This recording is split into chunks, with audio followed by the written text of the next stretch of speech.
We're here because free speech is under attack. We're here because people are being convinced that socialism works. We're here because people are being judged guilty until proven innocent. We are fighting back with facts. This is not a safe zone, so buckle up, Buttercup. This is the raw, naked truth.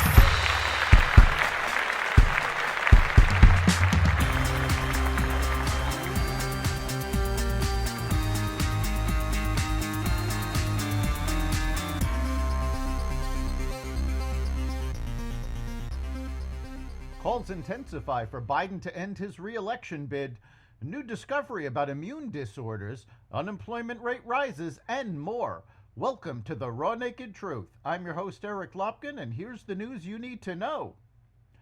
Biden's ABC interview showed a president in denial. In his Friday night ABC News interview, President Joe Biden spread misinformation. He was tied with Trump in the polls. Democratic Party officials advised him to run. Under his leadership, America checkmated China. Biden told ABC's George Stephanopoulos, "All the pollsters I talk to tell me it's a toss-up between him and Trump." Biden may have spoken to pollsters who say the presidential race is 50-50 following the debate. Top surveys after the debate show Trump in a clear lead. Biden is down 6 points among likely voters in the New York Times Siena College poll. A Wall Street Journal post-debate poll revealed 60% of potential voters strongly or somewhat disapprove of Biden's presidency. Recent CNN polling of American adults puts Biden at 43% and Trump at 49%. Biden also claimed Democratic leaders are urging him to stay in the race. In public remarks, two Democratic leaders have sent Biden a different message. Clyburn stated last week he would accept a mini primary before the Democratic convention in August if Biden resigned. The substance of Biden's interview offered what would charitably be called wish casting. For example, the president said, "I also was the guy who put together a peace plan for the Middle East that may be coming to fruition." But there is no actual peace plan for the Middle East. Biden's China comments were even more confusing. He boasted about his record, asking who's going to be able to keep the Pacific Basin in a position where we're at least checkmating China now. China is not defeated. Biden has bolstered U.S. partnerships with some of China's neighbors, but China has recovered from its COVID-induced economic collapse and completely joined with Russia in its conflict against Ukraine while still threatening Taiwan. The interview has caused calls for him to end his re-election bid to intensify. 9 months have passed since Hamas's attack on October 7th. To protest Prime Minister Benjamin Netanyahu's government, thousands of Israelis blocked major roads across the country and called for a deal to bring the prisoners home.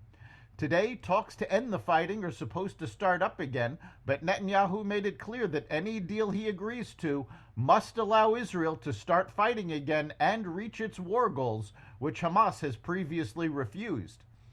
In Gaza, reporters were able to go to Rafah for the first time since Israeli troops took it over 2 months ago.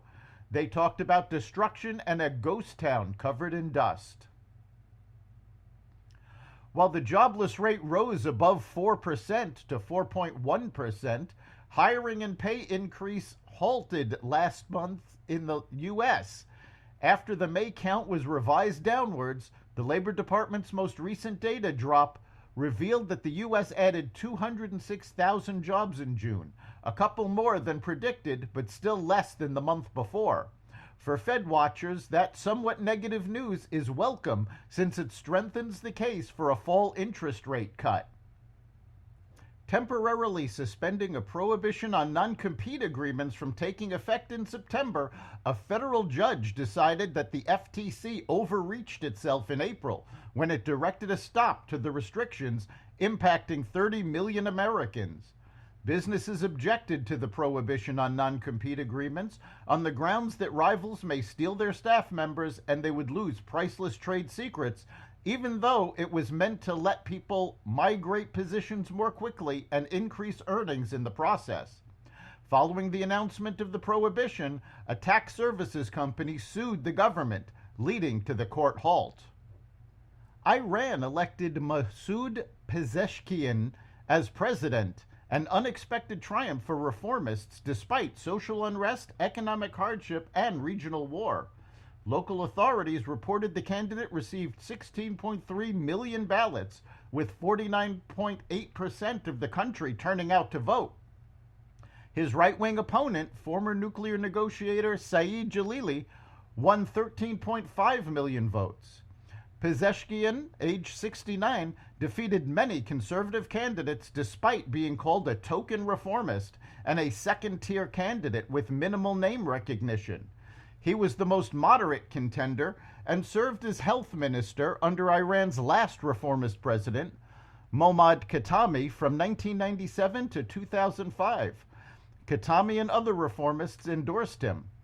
As the Vice Speaker of Parliament and a member of the Islamic Consultative Assembly, Pezeshkian has been in Parliament since 2008.